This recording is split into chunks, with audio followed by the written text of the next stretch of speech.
सर्वेभ्यो नमः। देववाणी संस्कृतम यूट्यूब चलदृश्यम प्रति भवतां भवतीनां च हार्दं स्वागतम। मित्रों, यूजीसी नेट JRF कोड 25 इकाई सेकंड ईशावास्योपनिषद को हम पढ़ रहे हैं। आज इसकी दूसरी कक्षा है। गत कक्षा में मैंने आपको दो मंत्र पढ़ा दिए थे, ईशावास्यमिदं और कुर्वन्नेवेह कर्माणि। ये दो मंत्र आपको पढ़ा दिए। आज की कक्षा में हम आगे के तीसरे और चौथे दो मंत्रों का पढ़ने का प्रयास करते हैं। चलिएगा, आइएगा।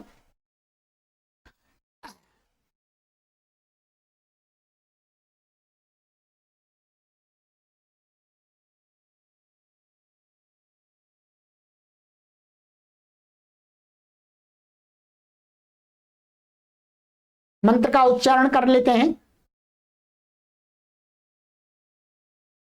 अस्तूरिया नाम ते लोका अंधेन तमसावृताः तांस्ते प्रेत्याभिगच्छन्ति ये के चात्महनो जनाः। ठीक है, ये तीसरा मंत्र है। इसका जो अन्वय है, करते हैं पहले, फिर इसका अर्थ करेंगे। अन्वयः आत्महनः जनाः ये के च ते प्रेत्य तान् लोकान् अभिगच्छन्ति ते अर्थात ये लोकाः असुर्याः नाम अंधेन तमसा वृताः। ठीक है, ये कहीं पर आपको ये असुरिया ह्रस्व भी मिलता है, कहीं दीर्घ मिलता है आपको, पर सही वास्तव में ह्रस्व ही है। ठीक है, ठीक है, ह्रस्व ही है। ठीक है, दीर्घ मिलता है वो गलत है कहीं। चलिएगा, ये मंत्र अब हम अर्थ करेंगे। अभी पहले वाले हमने जो दो मंत्र पढ़े थे, पहले ईशावास्योपनिषद था जो परमात्मा की सत्ता का वर्णन करने वाला और परमात्मा इस संसार का मालिक है ये बताया था। इसलिए कहा था कि परमात्मा ही मालिक है, इसलिए आप कोई कहते हैं ठगने की इच्छा मत करो और त्याग भाव से भोग करो। फिर आगे मंत्र में सतर्क किया था कि ऐसा नहीं कि भगवान इसका मालिक है, ईश्वर इसकी स्वामी है, ईश्वर ब्रह्मा इसका स्वामी है, तो आप कुछ भी मत करो, निकम्मे मत बनो, 100 वर्ष तक निरंतर कार्य करते हुए जीवन यापन करो, यही मुक्ति का एक मार्ग है। अब इस मंत्र में बताया जा रहा है कि जो ऊपर वाला मंत्र जो इससे था, कुर्वन्नेवेह कर्माणि जिजीविषेच्छतम समाह, यदि जो व्यक्ति उस मंत्र को फॉलो नहीं करते हैं अथवा ईशावास्योपनिषद अर्थात वो ईशावास्यमिदं सर्वम यत्किंच जगत्याम जगत तेन त्यक्तेन भुंजी था मां गृधा कस्य शुद्धनम, इस वाक्य का माने इस मंत्र का आचरण नहीं करते हैं अर्थात जीवन में नहीं अपनाते हैं, उन लोगों की गति कैसी होती है, उन मनुष्यों की गति कैसी होती है, उसका वर्णन इस मंत्र में दिया जा रहा। आइएगा, कहते हैं कि आत्महनः जनाः, जो आत्मा की हत्या करने वाले, आत्मा की हत्या तो होती नहीं वैसे, ये आत्मा की हत्या सब शास्त्रों में आत्मा को अमर बताया है। ठीक है, फिर यहां आत्महनः अर्थात आत्मा की हत्या करने वाले लोग। तो आत्मा की हत्या का अर्थ है कि अपनी आत्मा की अवनति करने वाले लोग। क्या अपनी आत्मा की मृत्यु क्या है? अवनति है, और आत्मा की उन्नति है, उसको जीवन है। तो आत्महनः का अर्थ है कि जो लोग मनुष्य ऊपर के मंत्रों द्वारा बताए गए कर्तव्यों का जीवन में पालन नहीं करते, उनकी क्या होती है? अधोगति होती है, अवनति होती है। तो वो ही अवनति करने वाले लोग, अवनति को प्राप्त होने वाले लोग क्या कहे गए यहां पर? आत्महाना जना। आत्महाना जना हमारे आत्मा की हत्या करने वाले, आत्मा की अवनति करने वाले लोग कहते हैं ये के च, वो कोई भी हो, कोई भी हो, ये के माने वे कोई भी हो, जो कोई भी हो, जो कोई भी हो, चाहे किसी भी श्रेष्ठ कुल में उसने जन्म लिया हो, चाहे किसी भी नीच कुल में जन्म लिया हो, अर्थात जहां पर गलत कर्म होते हैं उस कुल में जन्म लिया है, चाहे किसी देश में जन्म लिया है, कोई भी हो, जो आत्मा ने अपनी आत्मा की अवनति करने वाले लोग कहते हैं ते माने वे लोग प्रेत्या, प्रेत्य का अर्थ होता है मरकर, मरकर माने प्रेत्य का अर्थ होता है जब आत्मा इस शरीर को छोड़ती है तो उसको वो प्रेत बन जाती है, माने शरीर से संबंध तोड़ लेने का नाम ही प्रेत होता है। ठीक है, तो यहां पर प्रेत माने शरीर से संबंध तोड़ने के बाद, शरीर से अलग हटने के बाद क्या होता है? कहते हैं तान लोकान अभिगच्छन्ति। ठीक है, कहते हैं तान लोकान, लोकान का अर्थ है उन प्राणियों की गति को, लोक का अर्थ है जो भी प्राणी है, सांसारिक संसार में रहने वाले प्राणी हैं, उन प्राणियों की योनियों को अभिगच्छन्ति माने प्राप्त करते हैं। क्या है? प्राप्त करते हैं। कहते हैं कौन से लोग हैं वे, कैसे लोग हैं, अर्थात कैसी योनियां हैं? कहते हैं कि ये ते माने वे, कौन से? ये माने जो, ये अध्यार किया है, जो लोकाह असुरियाह नाम अंधेन तमसा वृता, माने ऐसे जहां पर क्या है? अंधेन तमसा माने अज्ञान रूपी अंधकार से युक्त जो योनियां हैं, अर्थात जहां पर ज्ञान का कोई अवसर नहीं है, ज्ञान प्राप्ति का कोई अवसर नहीं है, उस प्रकार के लोका माने असुरिया, इस प्रकार के असुर लोक। असुर लोक का अर्थ ये नहीं है कि कहीं आकाश में पाताल में, ऐसा नहीं। असुर लोक माने कह सकते हैं असुर लोक माने जो संसार में रहने वाले लोग अथवा अन्य प्राणी, भैंस, कुत्ते, गाय, बैल, सुअर और कीट पतंगे, ये सब क्या लोक के अंतर्गत आ जाते हैं। तो ऐसी योनियां, मनुष्य योनियों में भी ऐसी योनियां हैं, मनुष्य योनियों में भी ऐसे अवसर आते हैं कि जैसे परिवार होते हैं वहां ज्ञान का कोई अवसर ही नहीं होता, जंगलों में घूमते रहते हैं, खाते पीते रहते हैं, मार मूर के खा लेते हैं और जीवन यापन चलता, वहां ज्ञान का कोई अवसर ही नहीं है। तो जो आत्मा की हत्या करने वाले लोग हैं, अर्थात अपनी आत्मा की अवनति करने वाले लोग हैं, जो इस संसार में आकर के भी ऊपर बताए गए दो मंत्रों के कर्तव्यों का निर्वहन नहीं करते हैं, वो वस्तुतः मर करके माने इस शरीर को छोड़ करके अगले जन्म में नीच योनियों में अथवा मनुष्यों में, जो नीच हैं, नीच माने जहां पर कोई अवसर नहीं है अपनी आत्मा की उन्नति का, वहां उनको जन्म मिलता है। बिल्कुल सही बात कही है, बिल्कुल सही है। इसलिए क्या करना चाहिए? मनुष्य को कर्म करते रहना चाहिए हमेशा। ये इस मंत्र ने भी प्रेरणा दी है, इसने सचेत किया है कि नहीं करोगे आप वैसा तो फिर आपकी ये गति होने वाली है। ठीक है, तो ये शब्दशः मैंने आपको अर्थ बता दिया। चलिएगा आगे। आगे का मंत्र है परमात्मा की सत्ता को बताने के लिए, परमात्मा के इस उसके ही गुणों को बताने के लिए, उसका ही स्वरूप को बताने के लिए इस मंत्र में चर्चा की गई है। जो परमात्मा है, कहते हैं कि कैसा है, आइएगा।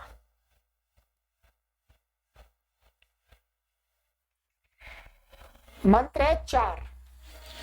अनिज देकम मनसो जवियो नैन देवा आप्नुवन् पूर्वमर्षत् तद्धावतोऽन्यानत्येति तिष्ठत् तस्मिन्नपो मातरिष्वा दधाति। ठीक है, ये चौथा मंत्र है। आइएगा इसका अन्वय में करा देता हूं आपको, पहले अन्वय देख लीजिए।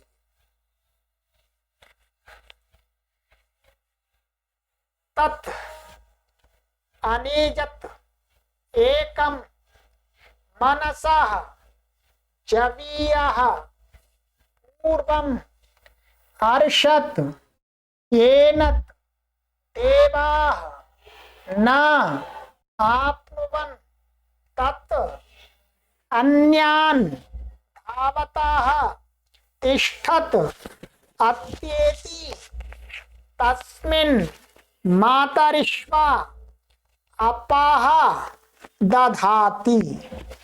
ठीक है, बहुत अच्छा मंत्र है ये। ठीक है, ये कहते हैं, अब इसका अर्थ कर लेते हैं। सरल अर्थ है, कहते हैं तत् माने वह जो ब्रह्म है। क्या है? वह जो ब्रह्म है। तत् माने वह जो ब्रह्म है, परमात्मा है, ईश है, ईश है। वो कैसा है? अनिजत एकम, माने वो एक है। ध्यान दीजिए, ये ईशावास्योपनिषद ये कह रहा है कि वो ब्रह्म क्या है? एक है।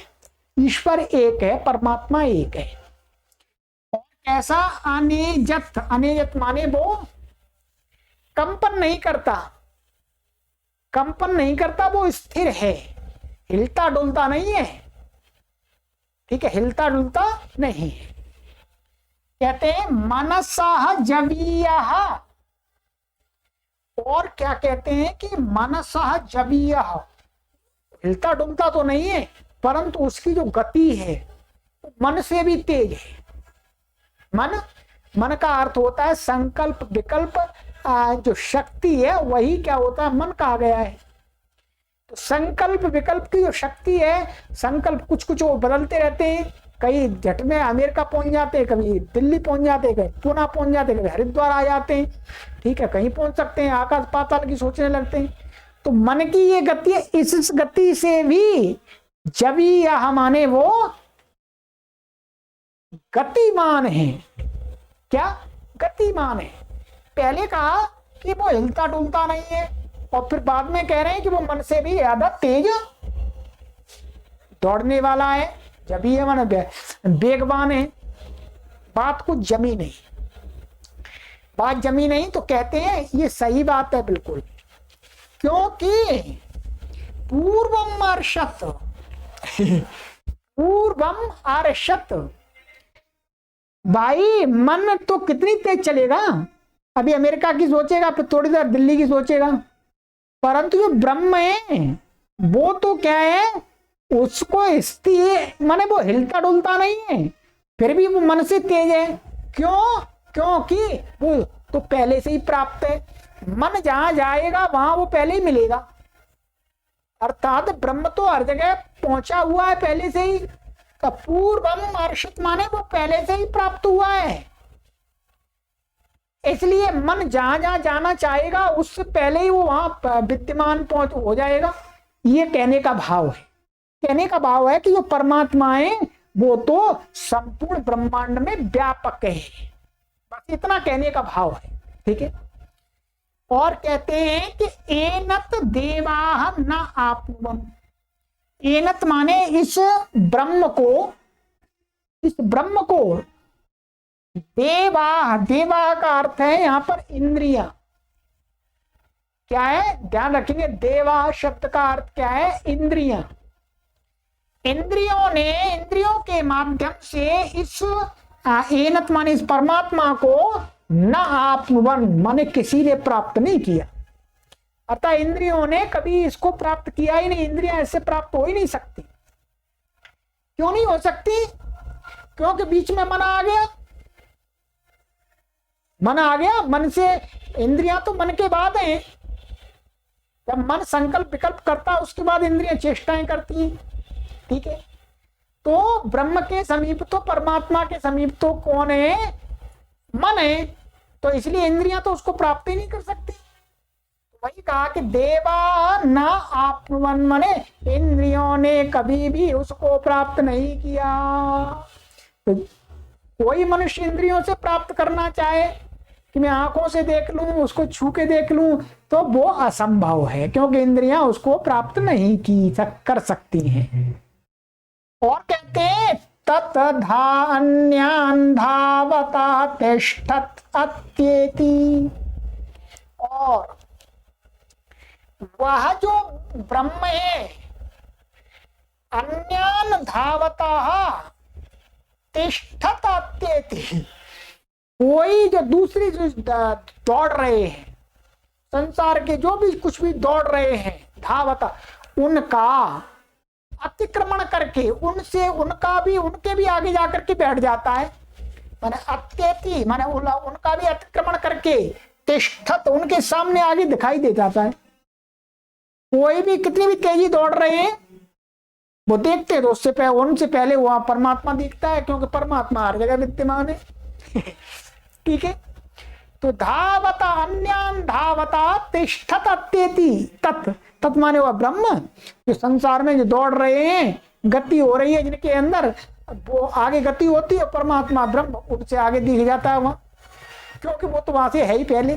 ठीक है, और कहते हैं तस्मिन् मातरिश्वा अपः दधाति। मातरिश्वा का अर्थ है यहां पर वायु। क्या है? वायु। अपः का अर्थ है जल। ठीक है, कहते हैं तस्मिन् माने उस ब्रह्म के रह होने पर ही, ब्रह्म की सत्ता होने पर ही, क्या है? मातरिश्वा वायु है। वायु आदि भी प्राणों को धारण कब करती है? जब ब्रह्म है तब। ठीक है, अपह जो जल है वो भी धारण करता है। ठीक है, माने जल जो आप पानी है वो भी मेघ आदि रूप को धारण कब करता है? जब वो ब्रह्म की सत्ता है, ब्रह्म की सत्ता है तभी। मातरिश्वा अपा, ये तो मात्र तो उदाहरण ले लिए। इसका कहने का तात्पर्य इनका ये है कि संपूर्ण जगत के जड़ और चेतन जो भी सत्ताएं हैं, उन सब की जो कार्य करने की क्षमता है वो क्या है? तस्मिन् माने उस ब्रह्म के होने पर ही है। यदि ब्रह्म नहीं है तो सब एकदम चेतनता से रहित, अर्थात शांत है, कुछ भी नहीं होगा, इनका ये कहना है। तो इसलिए इस मंत्र में ये बताने की चेष्टा की गई है कि कोई भी व्यक्ति उस ब्रह्म का अतिक्रमण नहीं कर सकता, कितना भी शक्तिशाली हो, कितना भी वो गतिमान हो, वेगवान हो, परंतु ब्रह्मा से कभी भी वो प्रतियोगिता नहीं कर सकता, अर्थात अपने आप को ब्रह्म से बड़ा ना माने, क्योंकि ब्रह्म तो उसके होने पर ही तो सब कुछ हो रहा है। ठीक है, ये इस मंत्र में भाव बताया गया है। ठीक है, चलिए, तो ये मैंने आपको प्रत्येक शब्दशः अर्थ बता दिया है। ठीक है, चलिए आगे चलते हैं। अब आगे की कक्षा में आपको पांचवें मंत्र, छठे मंत्र, जितने भी अधिक से अधिक हो सकेंगे उतना बताने का प्रयास करेंगे। और यदि आपको लगता है कि ये कार्य हम अच्छा कर रहे हैं, आपके हितार्थ कर रहे हैं, तो आपसे जो भी कुछ बन पड़े, 1 रुपया, 2 रुपया, 3 रुपया, तो इस कार्य को निरंतर संचालित करने के लिए, हम इस कार्य का और विस्तार कर पाए, आपके लिए और अधिक से अधिक सामग्री को उपलब्ध करा सकें, अन्य लोगों के माध्यम से भी निःशुल्क ये अभियान चल रहा है, किसी से कोई फीस नहीं ली जाएगी। आप दूसरे इंस्टीट्यूट में बहुत बहुत फीस दे करके पढ़ते हैं और उतना अच्छा भी नहीं पढ़ सकते। यहाँ पर हम संस्कृत के विद्वान आपको संस्कृत के विषयों को पढ़ाते हैं, तो कुछ नया ही ढंग होता है, कुछ आपको भी समझने में नया ही आपको आनंद आता है। चलिएगा, जोड़ते रहिए अपने मित्रों को। मित्रों, संपूर्ण यूजीसी नेट के सभी संस्कृत पाठ की हम तैयारी कराएंगे इस चैनल पर। सर्वेभ्यो नमः।